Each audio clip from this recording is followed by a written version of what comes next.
I've identified so far 14 what we call taker archetypes. These are the not right people, to quote those words. If your time is valuable, then people who take your time take from you. If your reputation is important, then those people not only take your time, they diminish your reputation. Ooh. And it's really easy to just ghost people in this world.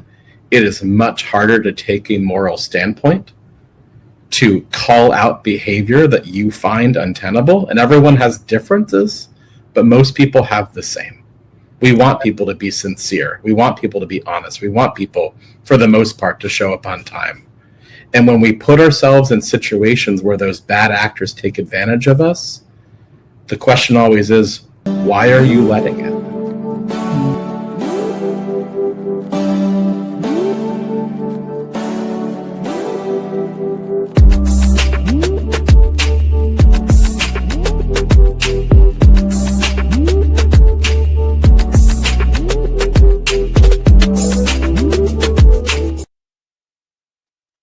Hello, everyone, and welcome to Dream Leapers. I'm your host, Harriette Cole. As always, honored to have you with me here today. And I have a very special guest who is coming to talk to us about something that I talk about actually a lot on the other broadcast, Dream Leapers Inspiration. We talk about the power of intention, the power of, engaging your consciousness as you move through your life. So it's really nice to have someone here on this platform to talk about it as well. Let me tell you who he is. We are joined by someone who has mastered the art of connecting and building community. David Homan is a relationship strategist, connector, composer, and the founder and CEO of Orchestrated Connecting. Great name, right? A global network of high-impact change makers, bringing together principals, activists, artists, entrepreneurs, and more. His very first book, Orchestrating Connection, How to Build Purposeful Community in a Tribal World, co-authored with Noah Askin, is set to be released this summer, very soon. And it is a powerful roadmap for cultivating intentional relationships. David doesn't just talk about connection, he lives it.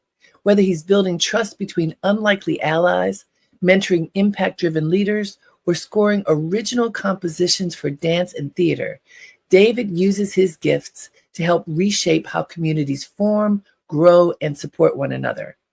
His popular give and give philosophy reminds us that when we stop keeping score in our relationships, hear that? Keeping score. When we stop, trust deepens, communities flourish, and unexpected value circulates through the ecosystem. So David is here today to talk about all this with us, to share how we can all become better connectors, not just for influence, but for impact. Please join me in welcoming David Homan.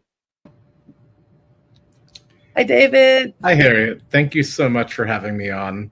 I love that you emphasized, by the way, that thing of keeping score. I've been trying to tell my kids who are currently 8 and 11 every single day. I tried to keep score with my younger brother, Danny. In the end, we both lost because we kept score. So we're trying to warm them up to that idea. And we live in a culture that values keeping score, which is why I think it's so interesting what you have spent so many years working on, this notion of building community, not like you differentiate in your book between networking and building community. And I think that I'd like for us to talk about that a little bit. In this sense, we are taught, people who are working in the business world, that it is important to network. You have to know how to network. This is one of those key functions that everybody should be good at. And you push back on the traditional understanding of networking in a more holistic way. That, what if we support each other and build community with each other rather than, as I'm climbing the ladder, if I meet you, I might get to you. Can you explain what the difference between building community and networking is in your philosophy? Absolutely. Just got to think of it this way. Networking, it's what's in it for you. Community, it's who has your back. In the long term, everything that matters, Harriet, is who has your back, who will speak positively about you, who will create opportunities, who actually knows you, what you stand for, knows your value system. Networking, and there's been many variations of it, from people handing out business cards to more sophisticated cold outreach on LinkedIn. In the end, when anyone wants to work through you to somebody else, they don't see you. Your community sees you. I think that's so important, when speaking about LinkedIn, which can be helpful. So all of these platforms can be helpful, but you have just nailed something. I'll give you two examples. Way before LinkedIn, I remember being at an event. I think I was the keynote speaker, and then later we're milling about talking to people, and a young person who was nervous, not an extrovert, wanted to connect with me, but didn't know how to do it, and literally ran up to me with a business card and stuffed it in my pocket. And I felt it. So I turned around and I said, "What are you doing?" "Well, I didn't want to interrupt you, so I just said I would put my business card in your pocket." And so I stopped and I said, "What do you think is going to come of this? I didn't even meet you. You just, came around the corner, put it in my pocket. What did you expect to happen?" And so, why not have the courage to say hello and see what might happen, as opposed to stealthily sneaking it in the pocket? Well, fast forward to what happens a lot on LinkedIn. People ask to connect to you, and then there's this hard sell for something. You don't even know them. You haven't met them. "Hi, it's nice to meet you, and can I sell you this?" I find it quite off-putting. It's so much that. Let me tell you a fun anecdote. So I was with a very close friend who's part of a major, major billionaire family. And we were at Milken's annual conference. And we were talking. Everyone would look at his last name, want to get through him to his dad. We went to the bathroom. We did what one does, and then we washed our hands. And this guy saw us, saw his name, started chatting us up, talking about his deals. We finished toweling off. He walked out. He wanted to shake our hands, and we looked at him. We're like, "Dude, you didn't even wash your hands. You were there with us trying to pitch us and showed us an unsanitary behavior. Thank you. Goodbye." He was so focused on that world of what he had to get, he forgot something so basic, which is, how am I going to recommend something to anyone I work with or know if that person is just going to accost you at a urinal and then not even follow suit and wash their hands with part of it? So we washed our hands of him. That's a very clear example of when it doesn't work. But David, we are in a culture that says, get that elevator pitch, figure out how you're going to say about yourself really fast, make the best of the moment, seize the day, all of that thinking that's very urgent. And I'm just wondering, what do you recommend to people who are feeling that urgency? And also, right now, there's so much uncertainty in the economy. There are a lot of people who are in transition, who may be out of work, who, all the things that are happening that create somewhat a not so quiet desperation. What do you say to people who are yearning for real connection, but are approaching it completely wrong? Our greatest strengths are our vulnerabilities. Mm-hmm. I think a little jokingly about the person who dropped their card in your pocket. And I thought, well, did you learn next time to not have open pockets? But more than that, what if they had actually had that vision to say, "My name is Sean. You never met me, but I will be intriguing in your life. It's why I was able to get so close, leave a card in your pocket and walk away." You would have called them then. Absolutely. But otherwise, we live with these barriers, Harriette, that are just so arbitrary, because we have our business world, we have our friend world, we have what we want in life, and we're so afraid to say it. We're so afraid to say the challenges of it. One of the major practices around this world that Noah Askin and I call, two of the major principles of curiosity and vulnerability, is just fishing with vulnerability. I have an 11-year-old daughter afraid of switching from schools to go to middle school. I have an 87-year-old father who's once again having a quality of life decrease that may be permanent. And I am sitting here launching a startup, launching a book, going global with my network to help people with enough to fall back on, but not enough to fall back on for long enough. And I wouldn't know what to do if this doesn't work out. Those are 3 real things I'm facing now. Yep. How hard is it for you to share that, for anyone listening to share that, to just see where you can meet somebody eye to eye and start at a whole different level than the outcome you want from a first interaction? And vulnerability and transparency, I think, are really what you're getting at. A lot of times people feel that if they share too much, that it could knock them down, could knock them off the plate, so to speak. And I think it depends upon how you share it too. It does. But if you could give somebody something, a very balanced way, there's this, there's this, there's this. And here I am doing my best. And you shared something in your book, which I think you alluded to just now. And a lot of people who are in my audience are in transition. Mm-hmm. They're either, it may be work transition, family transition, relationship transition, or just it's time for me to do something else and I have to figure it out. I need to find the courage to leap into my dreams. That's who my audience is.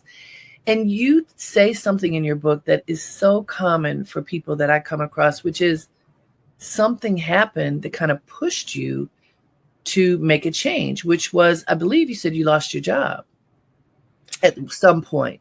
Yeah. I was running an incredible film company and COVID hit, Hollywood died. And then the family I was working with, who are close friends, lost a very important family member. And necessity propelled me to have to refigure things out. Why in the heart of COVID? Right. I can't complain about it because I was out in the Hamptons during COVID. You always have to have that reality check. Yeah, sure. But it was my responsibility to figure out how to make my world what was best for my kids. And when I came back I wrote my network, my community. I said, here's what's happened to me. Would anyone take a call? 144 20-minute long meetings later, I had heard from almost everyone who loved and trusted me what they actually thought I was great at. And I finally got it. That was where my community first had my back to make this transition. That's powerful. And that takes a lot of courage because you're at your most vulnerable. You have children. It could be, even if it's just yourself, how do you take care of yourself? When you have children and you have young children, the stakes feel so incredibly high. And when, for whatever the reasons are, when you lose your job, no matter what the reason is, you feel really vulnerable. And you're, it can crush your ego a bit. It does a lot of things. It creates fear. For you to reach out to your network in that way took a lot of courage, I think. What did you do to prepare to talk to them so that your approach would be welcomed? When I think back about it, and you're bringing me back to a horribly traumatic time in my life where I was sitting in a spare bedroom, actually at the desk I am now and the chair I am now, and trying to figure it out and knowing there was a time limit to my ability to make this work. I sat first in the first 5 minutes of a call about me to make sure the people who were taking time for me were doing okay. I can't not do it. Sure. But how do you hear somebody unless you know what they're coming from and how they're saying it to you? That's right. And then, I'd spent enough time that I didn't just say, well, what do you think I should do? Like, I actually gave people the dilemma and the choices that I were facing.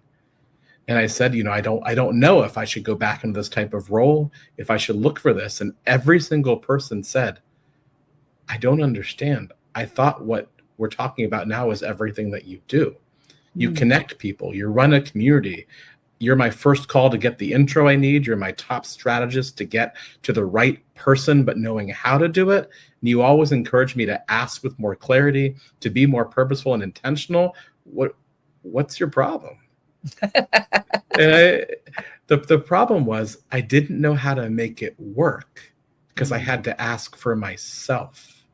Sure. And that is so different for everyone who's chasing their dreams but has felt like their worth has gone down because of a work situation, a family situation that pulled them away, what we all call, who live with this every day, life, and every part of life is a transition. Yep. The only security I had and what I had given to others for so many years.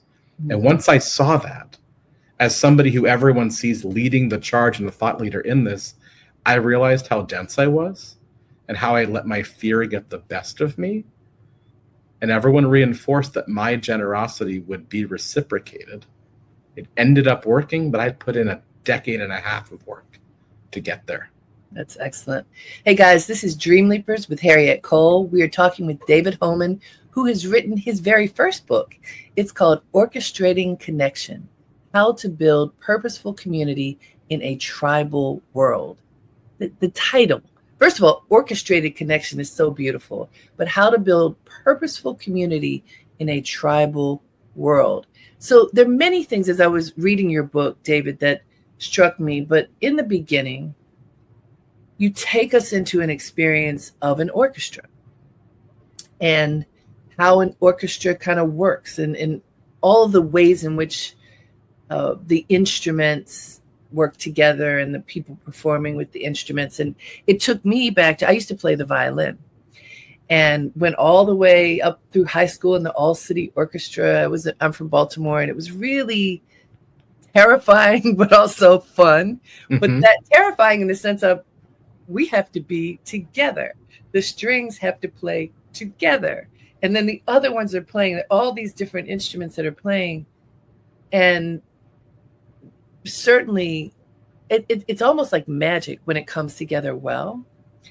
And as a young person learning, I remember that there was the need for so much practice in order to become in alignment with what the instrument could do and then with the music.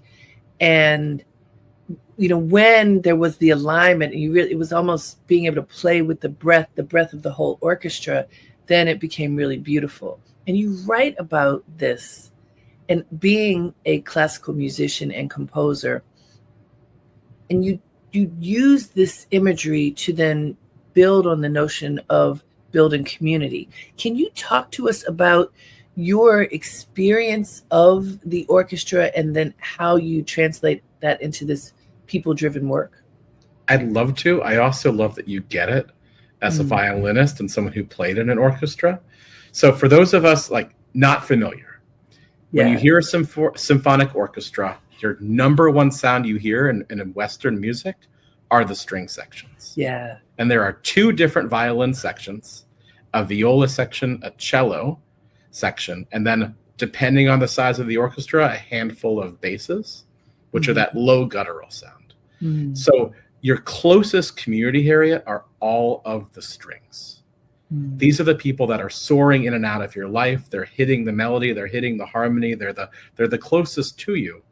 But when you're playing, right, whether you were a principal, a second chair, or behind it, each of those two violin sections, they have to play with the same bowing up, the same bowing down, the same intensity of the bow. When you look at a great orchestra, it is like a choreographed ballet exactly for that. And then the four principal musicians, the two violinists, viola and cello, which make up the string quartet, all of them have to play in sync while watching somebody who doesn't play.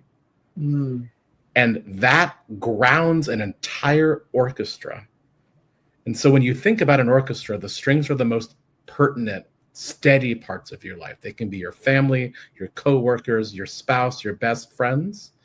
But then there are people that come into your life. And I won't go through the entire orchestra, but for those who know certain famous works, when you hear an oboe, you hear a bassoon, you hear a French horn or a trumpet, you hear these instruments that come in and out a little bit, and then they're gone. But they resonate. An oboe can be heard above the entire string section, one oboe. So think about the people in your life. In this case, we're talking about the power of introductions and connecting, who resonated with you, who mentored you, who gave you something that you still embody today in all your practices of mindfulness and gratitude and helping people realize their dreams are right in front of them. You can have that role for somebody and you can have a violin role for another. And collectively, when it is magic, the sound that happens is unmistakable because every part works in sync, even though every part is doing something different. And that's what your community is. It is a symphony of the people around you. And you, every one of us, is the conductor standing in front. And it's up to you to choose who's in that orchestra, how you want those people to resonate with you, whether you want to play back with them. And we don't understand we all have that power. We think that our world is a collection of the people around us, but reality is we choose that, and we choose how deep to let people in, how much to let them be part of our world, and how much we want to give to them in return. You know, as I've been reading your book, there are many times when I'm thinking of examples and lessons that I've learned, and folks who are part of my community know I always talk about my mother, who recently passed at 95. I'm sorry for your loss. Thank you. But, you know, she's so alive in us that it's like she, in a way, she's still very present. But one of her lessons was keep good company. And as I'm reading your book, that kept coming up for me. I could hear her voice saying this, because what you just described, like the curation of your community, you don't just let everybody in. You don't. It's dangerous to let everybody into your inner circle. They have to be able to deserve to be there. And this notion of good company, which came across very clearly, different words, but same intention. You know, when you are conscious and intentional, which you talk about in your book, about everything, including and especially the people who surround you and you surround, then the quality of your life is different. I wrote down a couple of things that you said that you wrote in your book I want to share. You said, for example, people, this was part of when it doesn't work. People tend to not build right community to surround and nurture them. People tend to not do it, to not build right community, and they let people in who maybe shouldn't be in. Can you talk about that and what you've observed and how people might be able to correct that behavior? I've identified so far 14 what we call taker archetypes. These are the not right people, to quote those words. If your time is valuable, then people who take your time take from you. If your reputation is important, then those people not only take your time, they diminish your reputation. Ooh. And it's really easy to just ghost people in this world. It is much harder to take a moral standpoint, to call out behavior that you find untenable. And everyone has differences, but most people have the same. We want people to be sincere. We want people to be honest. We want people, for the most part, to show up on time. And when we put ourselves in situations where those bad actors take advantage of us, the question always is, why are you letting it? Because you are. Now, in some cases, people are in horrible situations, whether it's domestic violence or what's happening all around the country right now. If you happen to be a certain ethnicity, sure, you're an other, right? That's what the part of the tribal world that we work to have purposeful community work against. But all of those bad actors are people, and I will say this, knowing there's criticism, you are choosing to let in. You can have them around, but there's a difference of letting them in and having other people think that they can trust them because they're around you. That's powerful. And I think there's a biblical statement of being in the world, but not of the world. And it's, I find, and this is one of the things that I coach people on, that the habits that we build can work for us or against us. And we often, just based on proximity, become close to people who are not the right people. You know, it's just, well, this person is here. This person's my neighbor. This person works with me. Whatever the person, it's convenient. But what if you curate your community such that you really are. Here's another one of my mother's sayings: notice the bright lights in the room, that you surround yourself with the bright lights, and then what can happen. So when you describe the work that you do, these gatherings that you curate, where you select people very carefully globally to come together and to intersect with each other and to learn about each other and to choose to support each other very consciously, how do you do that curation? And what is, because you're talking about this and recommending to folks in your book that they do it for their own lives. What is that recommendation for how to do that? So here's my mantra. Mm-hmm. For my community, which is called Orchestrated Connecting, Mm-hmm. to be in it, you have to be an action-oriented, natural giver that I would leave my children with. And if you want to bring somebody in, you have to vouch for them, put your reputation on the line that way. So every single human who enters those doors and those who get invited back are busy people who are doing something intentionally and purposeful. They are people whose first instinct is to see how they can help, not what they're going to get out of it. And they are of the integrity that if you and I were in the same city in New York right now and my 8-year-old and my 11-year-old needed to go to Jack's for a muffin, would I leave my kids with you to take them? Now, the answer, not knowing you well yet, but I can already tell, is yes. I have to trust my instincts based on how somebody puts their world out there, what their intentions are. That's, as a super connector, my skill set. But everyone, no matter what skill set or focus, you have your instincts and then you override them with your habits. And when you do the self-work to understand why you're doing that, then you can start to name the things that if somebody acts in accordance with your mantra, it works beautifully. And if they work against it, it triggers you. And that's how you can start to figure out what matters to you. You and I might have totally different or the same, but I put it out there. Right. And so, talking about those archetypes, there's one, it's called the black hole. Mm-hmm. It's that type of person who you want to believe can make an intro for you that's going to be incredible. Somebody introduces you to a potential podcast guest, turns out, no, not quality, not the type, right? And then they introduce you to another and another. At some point, because they're so good and they're charming, they want to help. But then you've spent 5 hours meeting people not appropriate for what you do, not appropriate for who you should coach, not appropriate for you should connect to the other executives in the incredible world that you've built around thought leadership. That's a person that you let in who you didn't ask to live to a certain standard, and you let them keep making choices in this hypothetical to put you in front of people who wasted your time and possibly diminished your reputation. I hope folks heard that, because there's a lot in what you just said that has to do with discernment. And, really, I think when you value yourself and your time, when you truly do that, then you do have a bit of reservation before you let people in and before you make certain decisions that take up your time and that can waste your time. And I think a lot of people find it very difficult and think they're being a bad person if they say no. This idea of, if we're, and you talk about generosity. So we want to be generous. We want to help people. And sometimes it is the right thing to say no.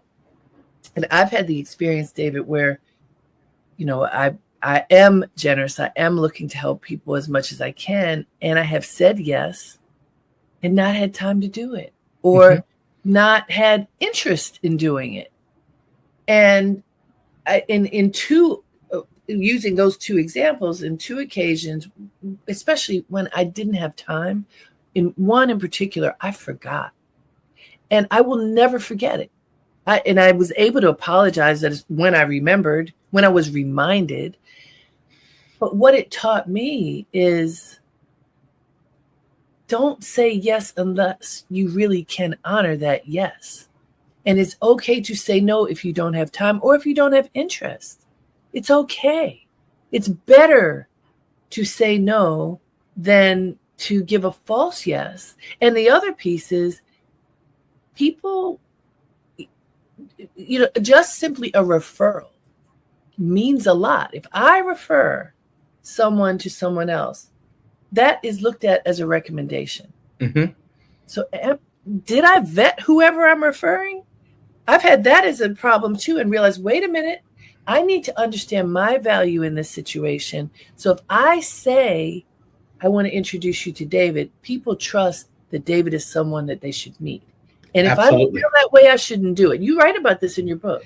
And we actually, in the appendix, we don't just describe takers, we just describe the givers, the connectors. And your archetype so clearly from this is what we call the living monument, the living statue, right? So your particular type is a very particular giver.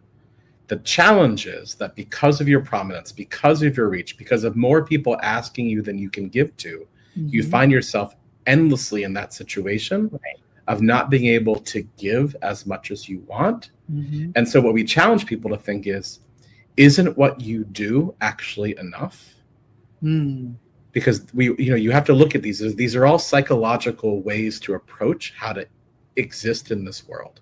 Yes. And somebody who everyone wants something from because their intentionality and their purpose is so clear, everyone asking you, I'm sure, needs your help and you want to help. And so we challenge near at the end of the book to say, like, okay, but if you can't do that, then how can you just have more intentionally surrounded yourself by other people who can, because you were sitting in the center of it as somebody who is a well sought after coach, who has an incredible reach in media, who's built an entire brand that if people were to listen to, that's probably 95% of the advice you could give them. And I would just say, could that be enough? Could that be enough? Rather than promising repeatedly more than you have time for, more than intention. A very important point. Let me remind folks, this is Dream Leapers with Harriette Cole. We're talking with David Homan. He has written his first book. It is called Orchestrating Connection: How to Build Purposeful Community in a Tribal World. So David, as I told you, your book just makes me think of all these different experiences, which I love. I've had a lot of fun in reading your book. My closest friend from Baltimore, where I grew up, is now a college president. But when we were growing up and getting closer as we have become adults, there was a moment when we both were at a low point at the same time. And, really feeling a lot of heartache and frustration and a lot of doubting questions. And we were talking to each other, looking to support each other. So we weren't just going, and we came up with something that we would say to each other all the time, is that every day we need to wake up and be conscious and intentional. I'm saying we've been probably saying this to each other for 30, 40 years, a long time. Do you have it on a coffee cup yet? Smart. I should. Okay. Be conscious and intentional. And when we remember to do that, and we often remind each other, be conscious and intentional. And this is a through line in your book about being intentional and being conscious. And I'd like for you to talk about, what does that mean to you, especially now? We live in a world that's so divided, where if you don't think the way I think, then you're bad. There's a lot of judgment going on. Even the definition of consciousness, depending upon your religious outlook, could mean you're different from me. I mean, there's so much divisiveness. What does being conscious and intentional mean to you? I want to address this in two parts, right? Okay. For everyone listening first, here's the thing that you have to understand that should scare you a little bit to be more conscious and intentional. I have seen now, from studying thousands of most successful people in my network and meeting tens of thousands of others, everyone gets maybe 4 to 5 moments in your life you have to be ready for, where the right person at the right time with the right intro was there. And if you were not ready, you missed that opportunity. So we live in a world now that seems like we are more tribal and more divisive. It is partly media, it is partly politics. It is all about one thing and one thing only, which is power. And I believe that the power of diversity is the most key to building community, to building your network, Because when you surround yourself with people who look like you and who sound like you and want the same things as you, you actually have much less than when you surround yourself with a world of people who have that same consciousness and intention, no matter their age, their gender, their race, their heritage, their geography. And the more purposeful you can be of surrounding yourself with that diversity of thought, but not of intention, that is where you build incredibly powerful communities.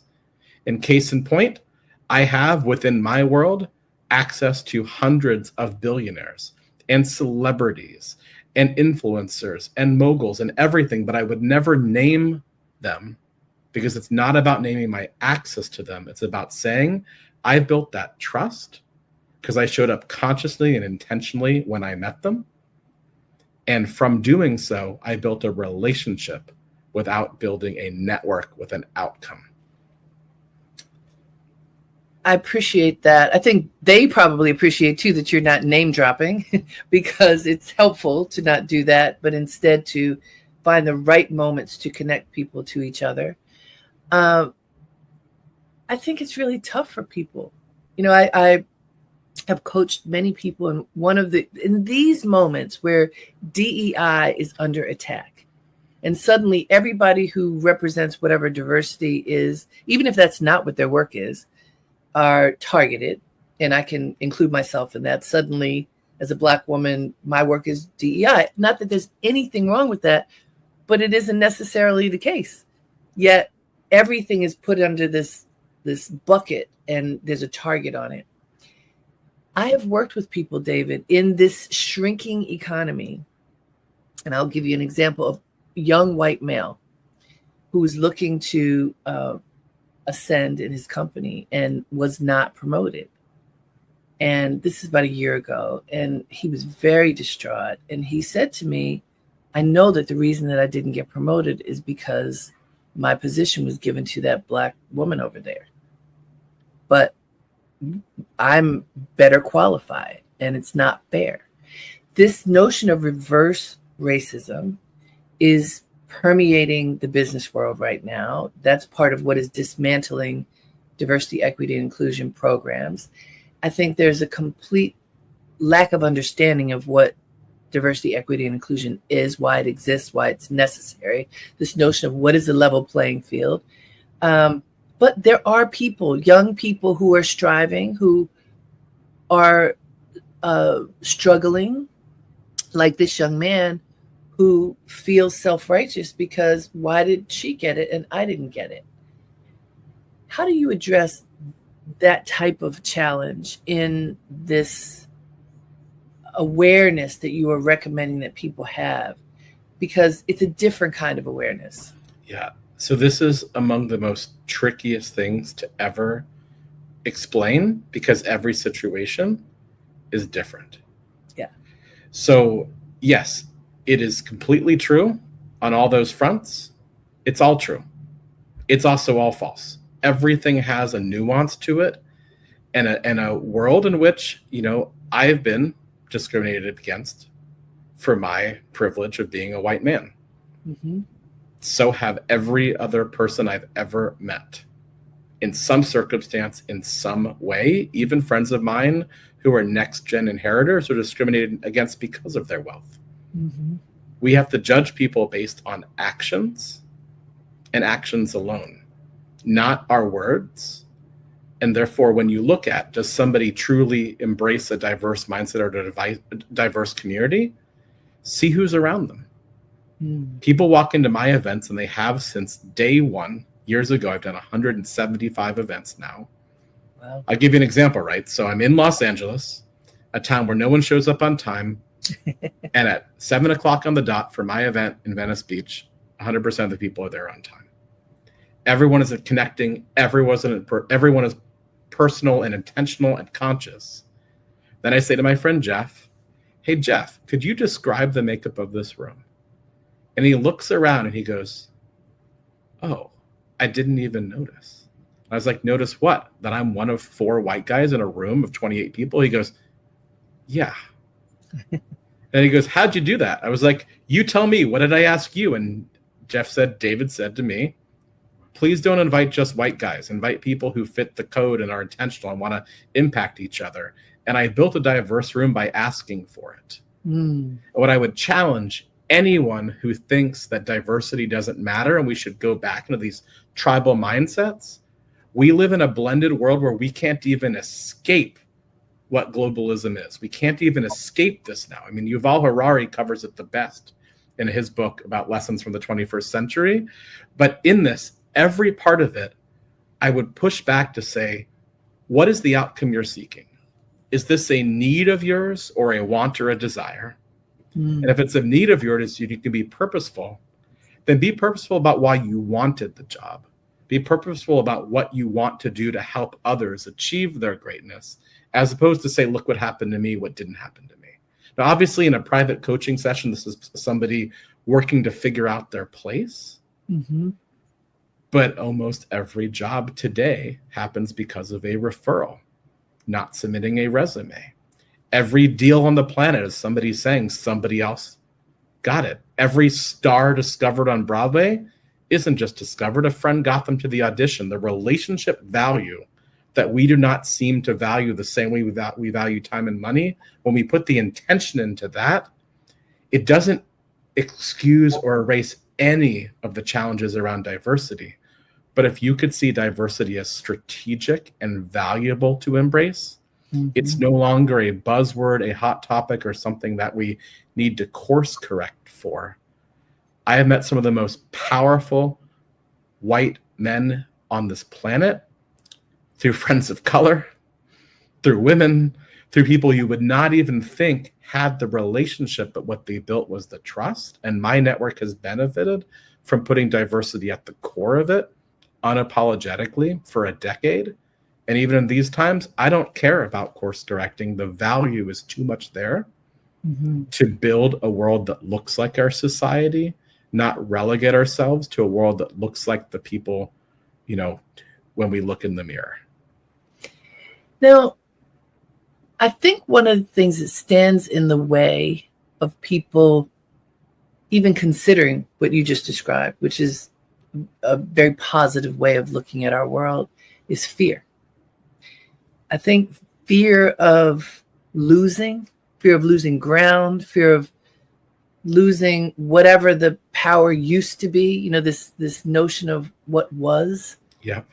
Quite frankly, especially for white men, globally, it was, this is our world, you know, when you speak of the tribalism.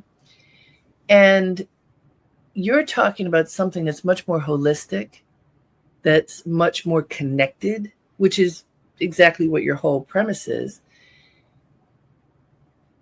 I'm thinking fear is one of the things that stands in the way. This lack, this fear of there not being enough for me and you. So you do address this in your book. And I'm just curious, how do we get people to think differently? So let's say everyone's done their diligence like you have of reading my book. That's not going to change anything. Noah and I are very clear in writing this. The work is going to happen because you want that change to happen. That self-work, our goal is just to help you start it and to better define the community around it. So if you don't like the way the world is now and that keeps you up at night, wakes you up in the morning, you feel like you are powerless to do anything, you are not powerless to work on yourself. You are not powerless if you are a Black woman walking into a room of white men to meet one of the white men. You are not powerless if you're a white man and see a Latinx sitting over in a corner to go talk to them. You are choosing either to engage with people who make you feel more comfortable because you believe you'll be more comfortable around people who look like you and talk like you. And the truth is, when I walk up to every single human being on the planet and I say, my 11-year-old is losing sleep at night because she's afraid she's not going to make any friends in 6th grade. They go, oh my God, I remember when I started 6th grade and I knew no one until I stood in the court. Everyone has had that same experience. It's not racial. It's not gender. It's not even powerful. Everyone has a commonality. So when you do the work to understand what matters to you, what you would lead with, what you're comfortable with, what's harder for you, and you can in some way make that clear. Mm-hmm. And more than half the world are introverts. This is not just about being an extrovert and going to talk. The best connectors, in my opinion, are introverts. They're the best listeners. But they also have to offer back in order to build a relationship. So if you want to know how to solve this, it is simply the way it's always been, which is person to person, community to community. Beautiful. Hey guys, we have a few minutes left. This is Dream Leapers with Harriette Cole. We're talking with David Homan about all the work that he's doing, and including his book, which is a blueprint for all this work. It is called Orchestrating Connection: How to Build Purposeful Community in a Tribal World. So David, as you make the point that the book is there to help people understand, and then we have to take action. I think that what I find very hopeful about your book is that it's a fresh perspective on how to be with people, the value of relationships. And I think, stepping back long enough and taking a breath and saying, okay, how do I want to move forward now? How do I want to be with people? And I'd like for you to describe the events that you create, because the way you create community, which has a lot of rules, you have to do this, like follow-up is very important, and the way that you follow up is important. Could you just describe to us what you are recommending for strategically how people orchestrate community so that they can fulfill these objectives that you've put forth in the book? I'll happily do that in the context of events. I'll tell you, I hate most events. Actually, I hate almost all of them, except for mine and a few friends who copy what I do. I'll tell you why, right? You're going to an event. It's at night. You've had a long work day. Your kid is sick. You just lost your job. You're getting a divorce. Your father's ill. You stubbed your toe. A splinter won't come out. Like whatever it might be, most people come to these things and something sucks. Mm-hmm. So what do? You show up at some bar before people talk, or some dinner where you're stuck next to somebody and you hope it's the right person. In my world, when I convene, I know everyone who's coming. They come on time, and I start with a small group. So you don't meet somebody that you're supposed to meet, Harriette, because you had to go pee halfway through the talk and met them in the bathroom line when somebody Right. was on their phone scrolling instead of finishing. Like you meet the people that I think you should meet, because I'm going to bring you all together. That's my first responsibility. So think about all the situations from splinter to divorce to death. If you're heard in the first few minutes of an event and you're guided into digging at a much different level, you feel seen, you feel appreciated, you feel valued, you feel comfortable to come out of your shell if you're an introvert, and you feel comfortable to step back from the persona you embody as an extrovert to just be real. Mm. And then and in this case, I get in front of people, I tell them why they're valuable, I highlight a few of them, and then I just let it be. It's a different structure. You start with the people you're supposed to meet.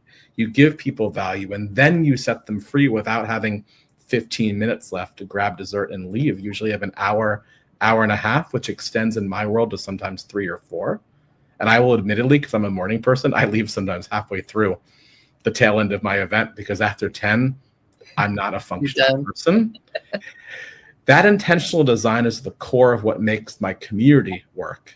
It's what makes everyone there show up as the best version of themselves, or bring themselves to become that best version there, where every conversation is useful. Every person is valuable because we value each other. It's actually not that hard. I've had other people utilize my system into their own events and have the same result with different people, different hosts, different venues. It works because of the intentionality of how you convene and making sure everyone shows up with an expectation they're there for themselves and that their time is valuable by being there.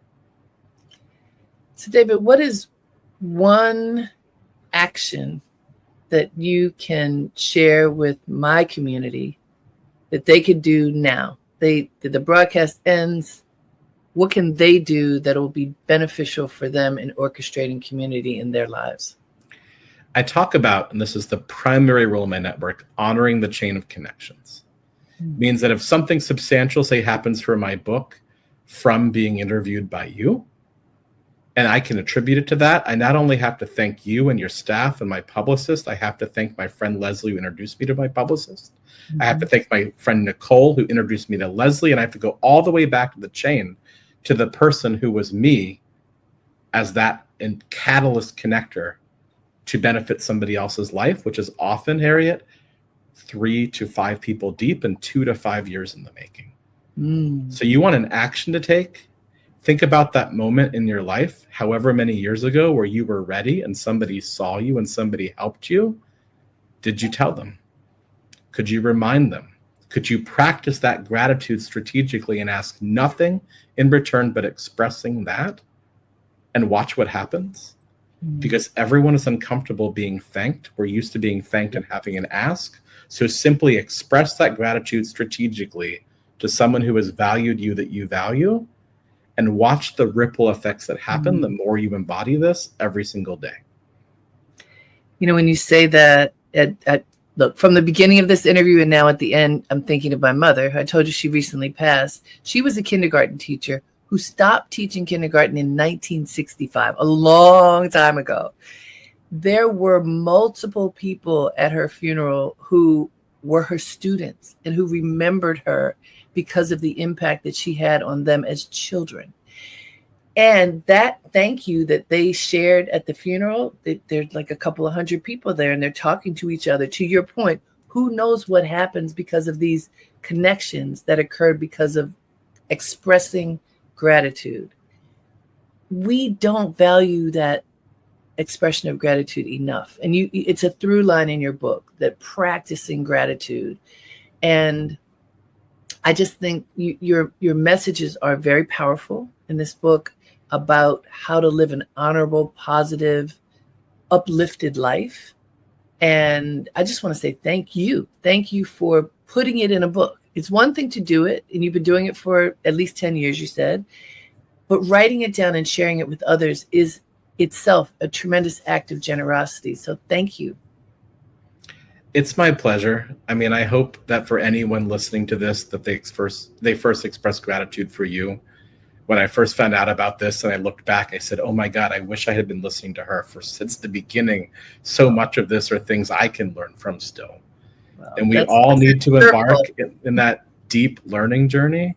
Yeah. I hope I have my co-author Noah Askin and I have added at least some part to giving people more control over their destiny to make, as we call it, help their lives be a symphony. Wow. Thank you for making this moment a symphony. We appreciate you. Thank you so much. And thank you to all of you for tuning in. I told you this is going to be a good one. David Homan, his book is Orchestrating Connection, How to Build Purposeful Community in a Tribal World. Until next time, have a great day and make it count.